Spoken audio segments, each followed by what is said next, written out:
মুআজ্জাজ মুহতারাম সম্মানিত উলামায়ে কেরাম, মুরব্বিয়ানে আযম, বিরাদারানে ইসলাম, আল্লাহ তাআলা দরবারে আমরা অসংখ্য অগণিত শুকরিয়া আদায় করছি যে আল্লাহ তাআলা দয়া করে মায়া করে অতি আপনজন মনে করে তার পছন্দনীয় স্থান মসজিদে আসার সুযোগটা করে দিয়েছেন। আমরা শুকরিয়া জানাই নেই আলহামদুলিল্লাহ। আওয়াজ দিয়ে বলি আলহামদুলিল্লাহ। আল্লাহ তাআলার কাছে সবচেয়ে প্রিয়, সবচেয়ে পছন্দনীয় স্থান এই দুনিয়ার মধ্যে কোন জায়গাটা? সবচেয়ে পছন্দনীয় স্থান হলো قال النبي صلى الله عليه وسلم, বিশ্বনবী বলেছেন, আহাব্বুল বিলাদি ইলাল্লাহি মাসাজিদুহা ওয়া আবগাদুল বিলাদি ইলাল্লাহি আসওয়াকুহা। মুসলিম শরীফের হাদিস 1560 নম্বর হাদিসে বিশ্বনবী বলেন, আল্লাহর কাছে পৃথিবীর যত ভূখণ্ড আছে, যত স্থান আছে, সবচেয়ে পছন্দনীয় প্রিয় স্থান হলো দুনিয়ার সকল মসজিদ সমূহ। সুবহানাল্লাহ। সবচেয়ে প্রিয় পছন্দনীয় স্থান হলো মসজিদ, আর সবচেয়ে অপছন্দনীয় স্থান হলো বাজারে। ঘুম আসেনি ওখানে, কিন্তু ঘুম আসে না, চোখ খোলা, কোন সময় কোন দিক থেকে চোরে এসে পকেট মারে, আবার মানুষের ধাক্কাধাক্কি, নানা কারণে ঘুম আসে না। এলোমেলো উল্টা পাল্টা কিছু জিনিসও দেখা যায়, লাল নীল দেখা যায়। মসজিদে আসলে ঘুম আসে না। মসজিদে আসলে আল্লাহর প্রিয় জায়গায় আসছি, আল্লাহর পছন্দের জায়গায় আসছি, এটা ইমানের লক্ষণ নয়, খারাপ, ভালো না, ভালো না। চোখ শয়তানকে একটা লাথি মারেন না, আরেকজনের লাথি মারেন না, শয়তানকে লাথি মানে শয়তানকে শোনা।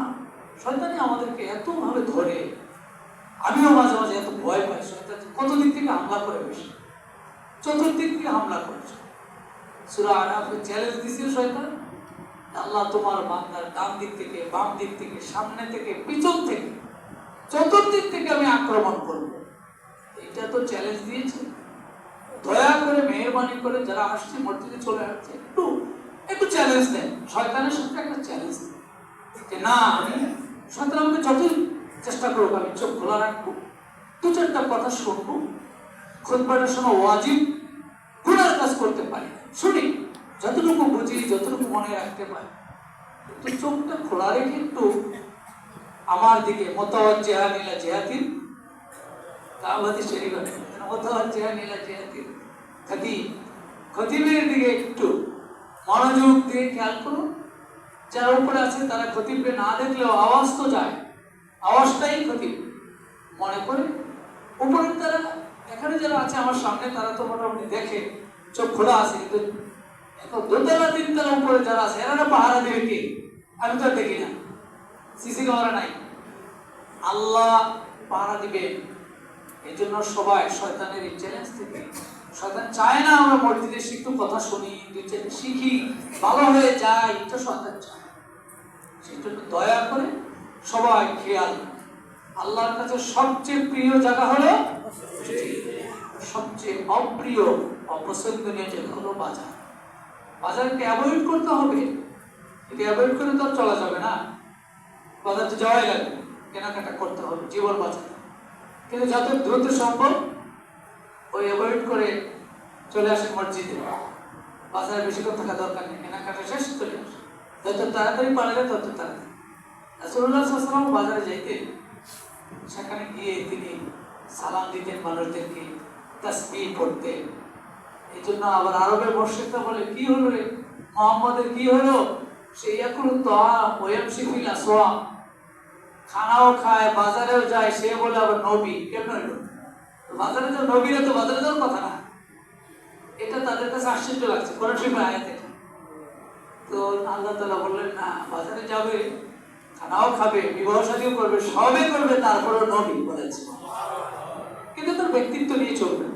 বাজারে গেলেই যে খারাপ হয়ে যাবে না, ব্যক্তিত্ব নিয়ে চলবে, বাজারের কাজ সেরে চলে। এভাবে সতর্ক থাকতে হবে, যেহেতু বাজারটা আল্লাহর কাছে বেশি ভালো জায়গা নয়। হাদিসে এখানে আছে, সহিহ মুসলিমের হাদিস, যতটুকু সম্ভব ব্যবহার করা, আর যত বেশি সময় দেওয়া যায় মসজিদে দেওয়া পারা যাবে। সালাম ফিরানোর অর্ধেক শেষ, আসসালামু আলাইকুম ওয়া রাহমাতুল্লাহ, আসসালামু আলাইকুম বলে শেষ হয় নাই, দৌড় মারছে কিছু লোক, মানে এত তাড়াহুড়া। ইমাম সাহেব সালাম ফিরে সারতেও পারে না, কেন এত অস্থির কেন? মসজিদের মধ্যে আল্লাহর প্রিয় জায়গা, তো স্থিরও থাকে, এটা ইমানের ভালো লক্ষণ নয়, ক্ষতির কারণ। চেষ্টা করতে হবে যতদূর সম্ভব জীবনের একটা বড় সময় আল্লাহর ঘরে দেওয়ার জন্য। আল্লাহ তৌফিক দান করুন বলি আমি। আমরা আগের জুমাগুলোতে, গত জুমায় তো আসি নাই, আপনারা একজন ছিলেন, আমরা যে আলোচনাটা করছিলাম গত জুমায় গ্রামে ছিলাম, ওখানেও এসি ইমাম সাহেব করেছিল আপনি নামাজ পড়াইতে হবে। আমি তো ছুটিতে আছি, ছুটি চলবে না। তো ওখানে কেউ নামাজ পড়ান লাগছে, জুমা পড়ান লাগছে, খুতবা দেওয়া লাগছে, নামাজ সব করা। তো আসলে আমাদের ছুটি নাই একই হিসাবে, যেখানে যে এখানে কাজ করতে হয়। এখন আমরা আদাবু ইয়াউমিল জুমা, কয়েকটি জুমার দিনের অনেকগুলো আদব নিয়ে আলোচনা করেছি। জুমার দিনের কিছু বিশেষ আমল বলার চেষ্টা করেছি। আজকে আমরা আদাবুল মসজিদ, জুমার দিন ছাড়াও যে কোনো দিনে আল্লাহর ঘরে মসজিদের সাথে, মসজিদের প্রতি আমাদের কি কি আদাব আছে, কি কি আমল আছে, কি কি শিষ্টাচারিতা আছে, ভদ্রতা আছে, সৌজন্যতা আছে, এই ঘরটার মধ্যে আসলে আমাদের কিভাবে চলতে হবে, কিভাবে থাকতে হবে, কথা বলতে হবে, এই দিন আমরা কিছু কথা বলতে চাই। এখনো প্রায় 15টি আদব আছে। জুমার দিনের যেমন 15টি আদব, মসজিদের সাথেও তেমন 15টি আদবের কথা হাদিসগুলোতে আছে, কোরআনে আছে। নাম্বার 1, মসজিদকে মহব্বত ও সম্মান করা। 1 নম্বর আদব এটা। আমার সবচেয়ে মহব্বতের স্থান হবে মসজিদ, এবং সবচেয়ে সম্মান প্রদর্শনের স্থান হবে মসজিদ। কোরআন কারীমে সূরা জিনে আল্লাহ তাআলা বলছেন, সূরার নাম হলো জিন।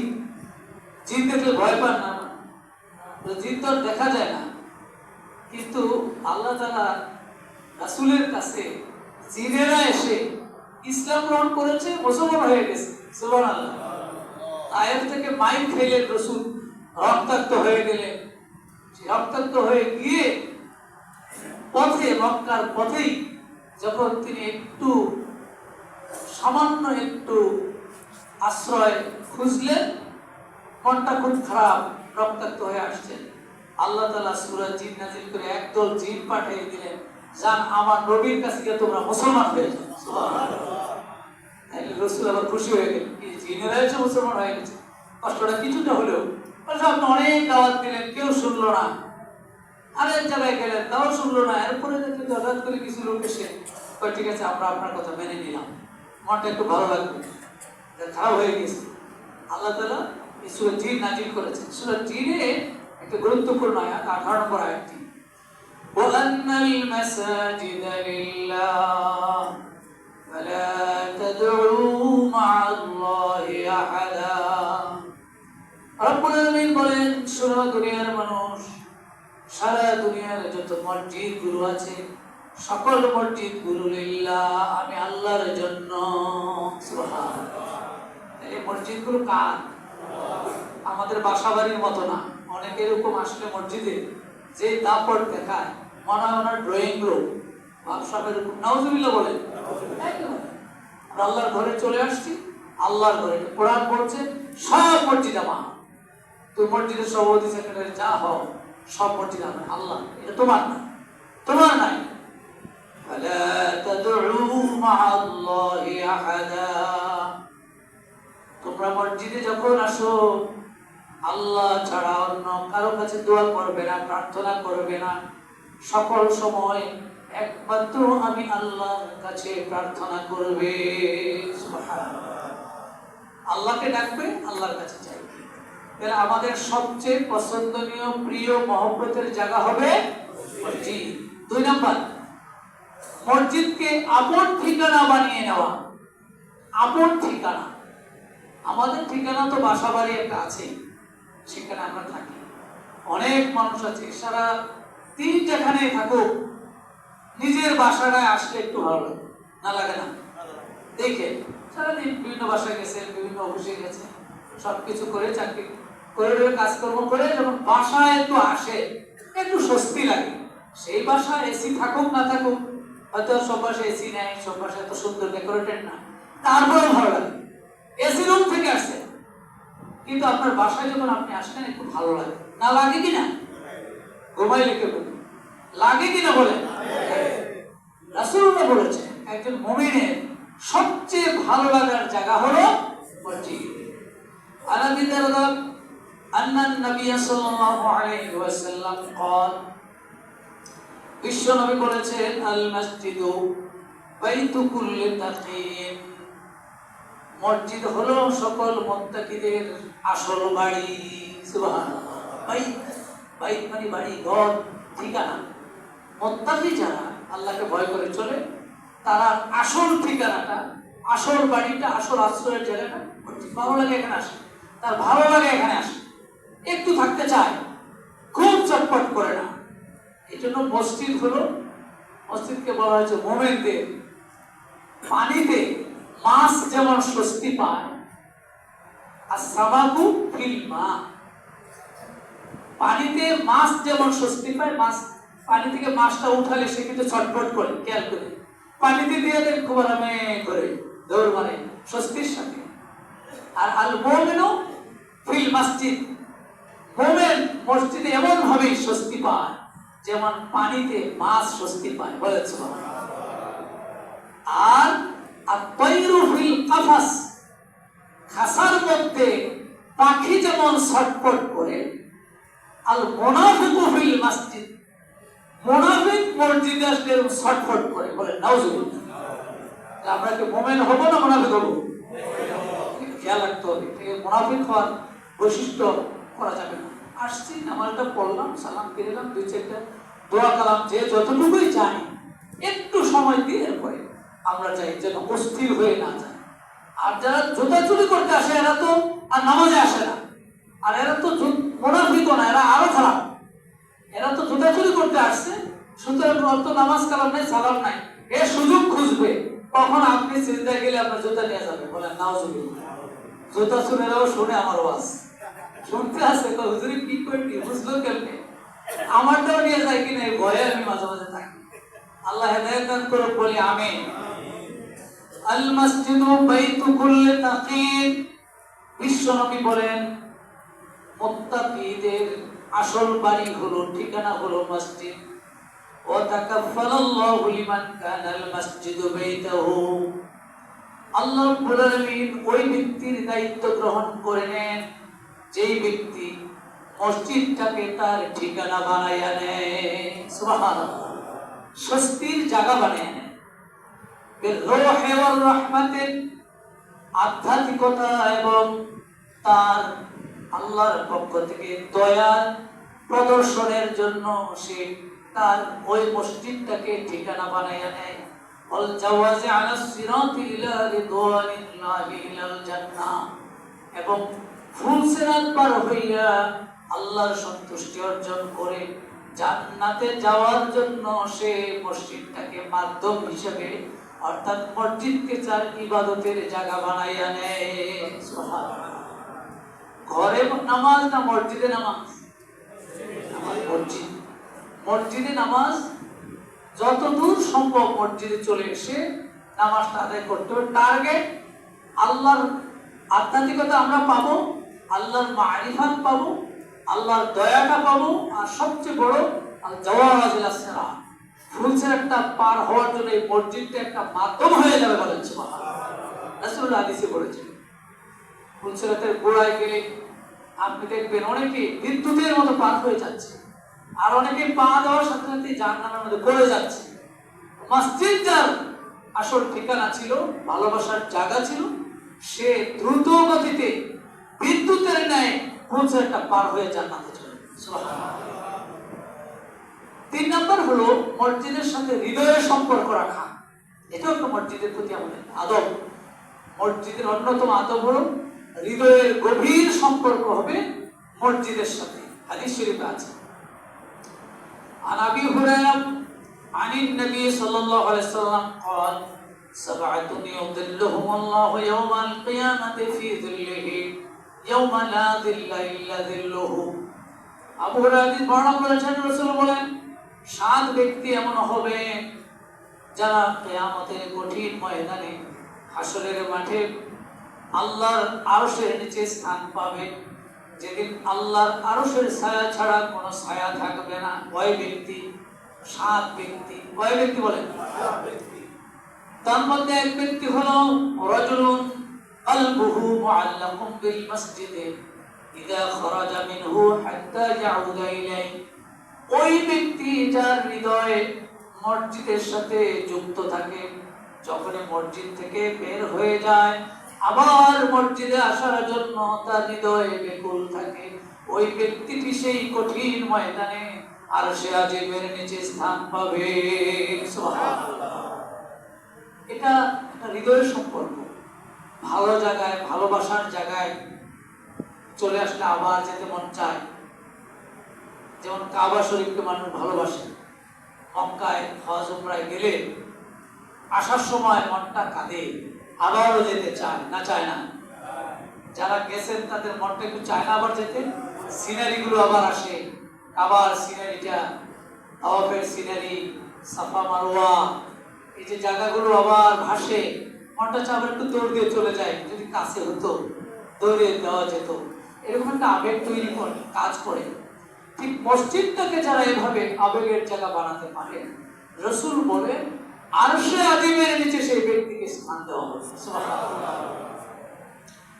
5 নাম্বার হলো, 4 নাম্বার আরেকটা হাদিস এখানে আছে, আর আবি হুরায়রা আন নবী সাল্লাল্লাহু আলাইহি ওয়াসাল্লাম قال من قضى الى المسجد او راح اعد الله له في الجنه نزلا كلما قضى او راح। বুখারী 662, মুসলিম 1556, দুই জায়গায় হাদিসটি আছে। আবু হুরায়রা রাদিয়াল্লাহু তাআলা বলেন, যে ব্যক্তি সকালে অথবা সন্ধ্যায় মসজিদে যায়, আল্লাহ তার জন্য জান্নাতের মধ্যে আপ্যায়নের ব্যবস্থা রেখে দেন। সুবহানাল্লাহ। সকালে আর সন্ধ্যায়, মাঝখানে লাগবে না। আল্লাহ রাসূল যে বললেন সকাল আর সন্ধ্যা, বলে সকাল সন্ধ্যা বলে আসলে যেই লোকটা সকালেও যায় সন্ধ্যায়ও যায়, মাঝখানে সে যাবে, অভ্যাস হয়ে যাবে না। আবার যদি আমরা বলি সকাল সন্ধ্যা হরতাল, সকাল সন্ধ্যা হরতাল, অর্থ কি?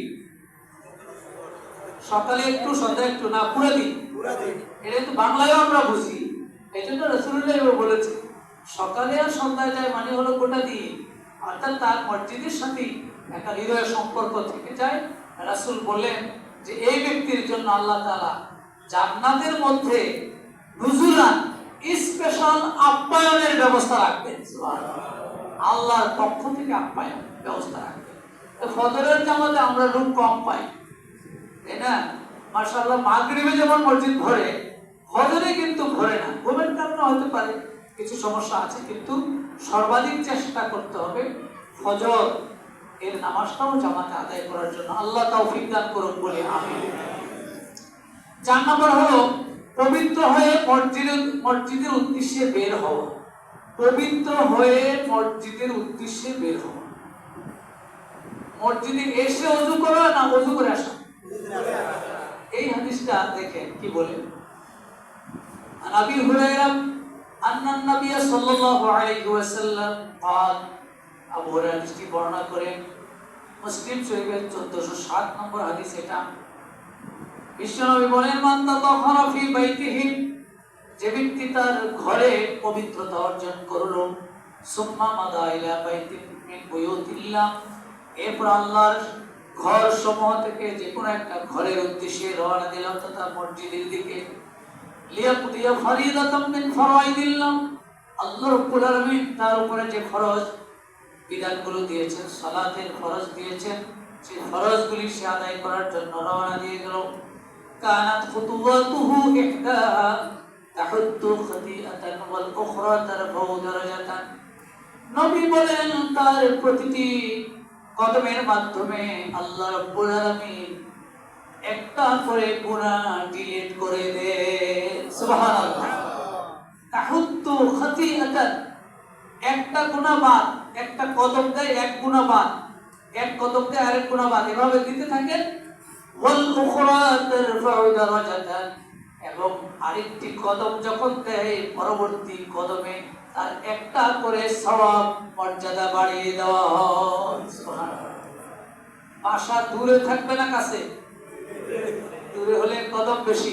আমাদের এই যে হাজী সাহেব কদম বেশি হলে 4 নম্বর রোড থেকে আসে, আবার যারা আরো 8 নম্বর রোডের মুসল্লি এখানে আছে, আরো দূরেরও আছে। আর আমি তো খুব কাছে, মসজিদের ওয়ালের সাথেই থাকি। আমি মাঝে মাঝে কই সব তো কম কম হয়ে যাচ্ছে, হাঁটা হয় কম। যারা একটু দূর থেকে আসে তারা এই সবটা বেশি। কদমে কদমে সব রাসূল বলছেন, এবং প্রতি কদমে কদমে মর্যাদা বেড়ে যায়। রাসূলের কাছে একজন সাহাবী বলছিল, হুজুর বাসাটা মসজিদের কাছে আনতে চাই, কারণ জামাতে দ্রুত শামিল হওয়া যাবে। রাসূলুল্লাহ অনুমতি দেয় না, যেখানে বাসা আছে ওখানেই থাকুক, কারণ তোমার কদমে কদমে সব পাবে। সুবহানাল্লাহ। এই জন্য বেশি দূরে হলে আবার ফজরের নামাজে আসা যায় না, সমস্যা হয়ে যায়। 5 নাম্বার হলো কাঁচা পেঁয়াজ, রসুন, বিড়ি, সিগারেট, দুর্গন্ধযুক্ত দ্রব্য খেয়ে মসজিদে না আসা। এটা মারাত্মক একটি বদ অভ্যাস আছে অনেকে। সিগারেট খায়, বিড়ি খায় এবং পেঁয়াজও খায়। তো সেগুলো খেয়ে মসজিদে আসলে ফেরেশতারাও কষ্ট পায় এবং পাশের জনও কষ্ট পায়। বুখারীতে হাদিসটি আছে। عن جابر بن عبد الله زعم عن النبي صلى الله عليه وسلم قال هذا جابر بن عبد الله رضي الله تعالى عنه তিনি মনে করেন রাসূলুল্লাহ সাল্লাল্লাহু আলাইহি সাল্লাম বলেছেন, মান আকালা সুমান আও বাসালান, যে ব্যক্তি পেঁয়াজ খাবে কিংবা রসুন খাবে, ফালিয়াতাজিলনা আও লিয়াতাজিল মসজিদানা, সে যেন আমার থেকে দূরে থাকে অথবা আমার মসজিদ থেকে দূরে সরে যায়। নাউজুবিল্লাহ। তবে এই বদ অভ্যাস কিন্তু আমাদের অনেকেরই আছে। বিড়ি সিগারেট যারা খাওয়ার, তারা তো এটা না খেয়ে পারে না, না খাইলে নাকি বাথরুম হয় না। নাউজুবিল্লাহ। এরকম কিছু বদ অভ্যাসের লোক আছে না নাই? আমি এটার সাথে বাথরুমের কি সম্পর্ক করতে আপনি বুঝবেন না, জিনিসটা আপনি খাইলে বুঝবেন কি যে জিনিস। আমি যেটা খান এটা তো ধোয়া দেখি, খেয়ে খেয়ে আবার ফালাই দিতেছে, তাহলে এটা তো পেটেও যাচ্ছে না, তাহলে কি হচ্ছে? কি হচ্ছে এটা? এটা মাসলা আপনি বুঝবেন না। তাহলে এর মধ্যে একটা মজা পায় না, এই মজার কারণে বাথরুম পর্যন্ত হয় না এটা না খাইলে। এরকম একটা বদ অভ্যাস আছে। রাসূলুল্লাহ বলছেন, ঠিক আছে তোমার এই বদ অভ্যাস, কিন্তু মসজিদে যখন যাও তখন এটা পরিহার করে গন্ধটা যেন না আসে অবস্থায়। এটা বুখারীতে হাদিসটি 5452। নাসাই শরীফের একটি হাদিস আছে, এটা জাবের রাদিয়াল্লাহু তাআলা বর্ণনা। মান আকালা মিন হাযিহি শাজারা, যে ব্যক্তি এই গাছগুলো থেকে কিছু খাইবে, এটা বলে রাসূল বলেন আউয়ালা ইয়াউমিন আসুমি, প্রথম দিন তিনি রসুনের কথা বললেন, ওয়াল বাসালি, এরপরে তিনি পেঁয়াজের কথা বললেন, ওয়াল কুররাসি, কুররাসের কথা বললেন। কুররাস হলো পেঁয়াজ জাতীয় আরেকটি সবজি জাতীয় খাবার। এগুলো যে খাইবে ফালা ইয়াকরাবনা ফি মাসাজিদানা, সে যেন আমাদের মসজিদের ধারে কাছেও না আসে। ফাইনাল মালাইকাতা তাতাআজ্জা মিম্মা ইয়াতাআজ্জা মিনহুল ইনস, নবী বলেন ফেরেশতারা কষ্ট পায়, মানুষ যেগুলো থেকে কষ্ট পায় ফেরেশতারাও সেটা থেকে কষ্ট পায়। সুতরাং এটা তোমরা পরিহার করে চলবে। মসজিদের সাথে আদব, মসজিদের একটি অন্যতম আদব হলো এই জাতীয় দুর্গন্ধযুক্ত খানা পরিহার করা। এগুলি পরিহার করার পরেও কিছু লোক আছে এগুলো খায় না, তাও মুখ থেকে গন্ধ আসে না, আসে না, খুবই মারাত্মক গন্ধ আসে। এটা আপনি চেষ্টা করতে হবে সর্বোচ্চ। এই জন্য তো রাসূলুল্লাহ বলছেন প্রতি মুহূর্তে আমি আমার উম্মতদেরকে সিওয়াকের কথা বলি, মিসওয়াক। এটা করলে তাহলে এই দুর্গন্ধটা চলে যায়। 5 ওয়াক্ত নামাজে যদি করে, যেহেতু মসজিদে যাবে, আশেপাশে বিভিন্ন স্বভাবের বিভিন্ন পরিবেশের মানুষ এখানে একত্রিত হয়, সবাই কিন্তু সবটা গ্রহণ করতে পারে না, সবাই সবটা। এই জন্য রসুল বলছেন না যে তোমরা মসজিদে গেলে একটু আতর লাগাও, সুগন্ধি ব্যবহার করো, তাহলে হয়তো কিছুটা সেফ হবে, চেষ্টা করতে হবে। 6 নাম্বার, ডান পা দিয়ে দোয়া করে মসজিদে প্রবেশ করা এবং বাম পা দিয়ে বের হওয়া। মনে থাকে না থাকে না, ওই হুজুর মসজিদ থেকে বের হওয়ার সময় কলটা আসছে, মোবাইলে কল আসছে, কোন পা দিছি মনে নেই, আবার ঢোকার সময় তো কল লইয়া ঢুকে মসজিদে, আসে না নাই, কল চলতেছে, মসজিদে ঢুকতেছে, কোন পায়ের খবর আছে, আর দোয়া করবে কোন সময়। এটা চরম বেয়াদবি। আল্লাহর ঘরের সাথে ঢুকতেছে, আগে রেডি করেন, মোবাইল আগে বন্ধ করেন, সাইলেন্ট করে, এগুলি করে মসজিদে ঢোকার সময় রাসূলুল্লাহ আমাদেরকে শিখিয়েছেন। আনাস আন্নাহু কানা ইয়াকুলু মিনাস সুন্নাতি, আনাস ইবনে মালিক রাদিয়াল্লাহু তাআলা হাদিসটি বর্ণনা করেছেন। তিনি বলেন বিশ্বনবীর সুন্নাতের অন্তর্ভুক্ত হলো ইদা দাখালতাল মাসজিদা, যখন তোমরা মসজিদে প্রবেশ করবে, আন তাবদা বিরিজলিকাল ইউমনা, তোমরা তোমাদের ডান পাটাকে আগে দিবে, ওয়াইদা খরাজতা তাবদা বিরিজলিকাল ইউসরা, যখন বের হবে তখন তোমাদের বাম পাটা আগে দিবে। ডান পা প্রবেশে, বের হওয়ার সময় বাম পা দিয়ে বের হবে। عن أبي سعيد رضي الله تعالى عنه قال قال رسول الله صلى الله عليه وسلم إذا دخل أحدكم المسجد, বিশ্বনবী সাল্লাল্লাহু আলাইহি ওয়াসাল্লাম বলেছেন, যখন তোমাদের কেউ মসজিদে প্রবেশ করবে, ফালইয়াকুল আল্লাহুম্মা ইফতাহ লি আবওয়াব রাহমাতিক, সে যেন বলে আল্লাহুম্মা ইফতাহ লি আবওয়াব রাহমাতিক। রাসূল এটা বলছেন, সে যেন বলে, অবশ্যই বলে, আমরের সিগা দিয়ে রাসূল বলছেন, আদেশ যে সে যেন এটা বলে আল্লাহুম্মা ইফতাহ লি আবওয়াব রাহমাতিক। এখন আপনি যে মোবাইল কল করতে করতে ঢুকলে এই দোয়া তো করা হলো না, দোয়া তো মিস হয়ে গেল। কত দামি দোয়া এটা, দেখে মুমিন আল্লাহর ঘরে ঢুকবে, ডান পাটা দিয়ে আর করবে আল্লাহুম্মা, হে আল্লাহ, ইফতাহ লি, আপনি আমার জন্য খুলে দিন, আবওয়াব রাহমাতিকা, আপনার রহমতের দরজাগুলি খুলে দিন। সুবহানাল্লাহ, কত প্রয়োজন আমাদের আল্লাহর রহমতের, কত প্রয়োজন। তাহলে সেই প্রয়োজনটা আল্লাহর ঘরে ঢুকতেছি আর আমরা এই দোয়াটা করব, পরে ঢুকলাম। ওয়াইদা খরাজা, আর নামাজ শেষে, ইবাদত শেষে যখন মুমিন বের হয়ে যাবে, ফালিয়াকুল, সে বলবে আল্লাহুম্মা ইন্নী আসআলুকা মিন ফাদলিক, আল্লাহ আপনার কাছে আপনার দয়া এবং অনুগ্রহ আমি প্রার্থনা করি। সুবহানাল্লাহ, মুখস্থ আছে না নাই? একবার পড়েন আল্লাহুম্মা ইফতাহ লি আবওয়াব রাহমাতিক। যারা ঘুমাচ্ছেন তারাও পড়েন, বলে ঘুমায় পড়বে কিভাবে? ঘুমাইয়ে পড়া যায়, ঘুম চোখ বন্ধ থাক, অসুবিধা, চোখ বন্ধ থাক। অনেকে আছে না স্বপ্নে দেখে খায়, কিছু লোক আছে মসজিদে ঘুমায়, এমন ঘুম স্বপ্নে চলে গেছে, ঠিক করবেন আপনি। ঘুমের এত মানে গভীর ঘুম, ঘুমে গিয়ে স্বপ্ন টপ্ন দেখে দেখে যখন ইমাম সাহেব আবার নামাজের জন্য ডাকতেছে, মুয়াজ্জিন সাহেব হাইয়া আলাস সালাত, আলো উঠে। এটা তারাবি নামাজের ঘটনা ঘটে কিছু, যেমন খতমে তারাবি হয়, এরকম কিছু লোক পাওয়া যায়, আমাদের কাছে রিপোর্ট আসে যে হুজুর এমন ঘুমাইছে, তাড়াতাড়ি যখন রুকুর সময় হয়েছে ওইটা নামাজ হাজির হয়ে গেছে। আল্লাহ হেদায়েত দান করুক, বলি আমিন। আল্লাহুম্মা ইফতাহ লি আবওয়াব রাহমাতিক, আর বের হওয়ার সময় আল্লাহুম্মা ইন্নী আসআলুকা মিন ফাদলিক। আল্লাহ ঘরে আমরা যখন নামাজে আসি, নামাজ আদায় করার পরে আমরা বের হয়ে যাই, দুনিয়ায় যাই, এজন্য আল্লাহ বলছেন ফাইজা কুদিয়াতিস সালাত ফান্তাশিরু ফিল আরদি ওয়াবতাগু মিন ফাদলিল্লাহ। আল্লাহ বলছেন তোমরা যখন নামাজ শেষ করবে তখন জমিনে ছড়িয়ে পড়ো আর আমার ফদল তালাশ করো। রাসূল বললেন ফদল, আল্লাহ বললেন ফদল। আয়াতে আছে ফদল, আর রাসূল বলেন আল্লাহুম্মা ইন্নী আসআলুকা মিন ফাদলিক। এখানেও ফদল, এই ফদল মানে কি? এই ফদলের ব্যাখ্যা, ওই আয়াতেও ফদল বলা হয়েছে রিজিক, আর এই হাদিসেও যে ফদল, নামাজ তো শেষ করলাম, আল্লাহ এখন তো বের হয়ে যাচ্ছি, দোকানে যাব অথবা অফিসে যাব, জমিনে যাব, আল্লাহ আপনার ফদল লাগবে আমার, আপনার অনুগ্রহ লাগবে, দয়া লাগবে, বরকত লাগবে। আমি আপনার ইবাদত করে গেলাম, এখন আমি জমিনে আমার কাজে যাচ্ছি, সেখানেও আপনার দয়া লাগবে, রহমত লাগবে। এটা যখন প্রার্থনা করে আমরা বের হয়ে যাই, তখন আমার ওই ব্যবসাটাও ইবাদতে পরিণত হয়ে যায়। সুবহানাল্লাহ। দোকানে বসে আছি ইবাদত, কৃষি কাজ করছি ইবাদত, সবটাই ইবাদত। তাহলে এখন তো আমি আল্লাহর কাছে করে গেলাম মসজিদে, তাহলে মসজিদের পরে যে জমিনে কৃষি কাজ করছি এটা কার কাজ?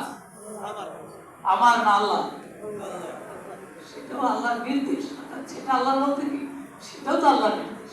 আল্লাহ না বলেন ফাইজা কুদিয়াতিস সালাত, নামাজ যখন তুমি শেষ করো ফান্তাশিরু ফিল আরদ, জমিনে যাও, অবতাগু মিন ফাদলিল্লাহ, আল্লাহর রিজিক তালাশ করো। তাহলে কথা তো আল্লাহর দুইটা, এটাও আল্লাহর কথা, ওইটাও আল্লাহর কথা। আমি আল্লাহর কথা মানতেছি, আমি রিজিক তালাশ করছি, কৃষি কাজ করছি, ব্যবসা করছি, সব করছি আল্লাহর কাছে, সবটাই ইবাদতের অন্তর্ভুক্ত হয়ে যায়। আসুন আমরা সিদ্ধান্ত গ্রহণ করি, আল্লাহর ঘরে যখন আসবই আমরা আল্লাহর ঘরের সাথে সংশ্লিষ্ট সকল আদবগুলি যথাযথভাবে পালন করার চেষ্টা করব। আল্লাহ আমাদেরকে তৌফিক দান করুন বলে আমিন। আসসালামু আলাইকুম ওয়া রাহমাতুল্লাহি ওয়া বারাকাতুহু।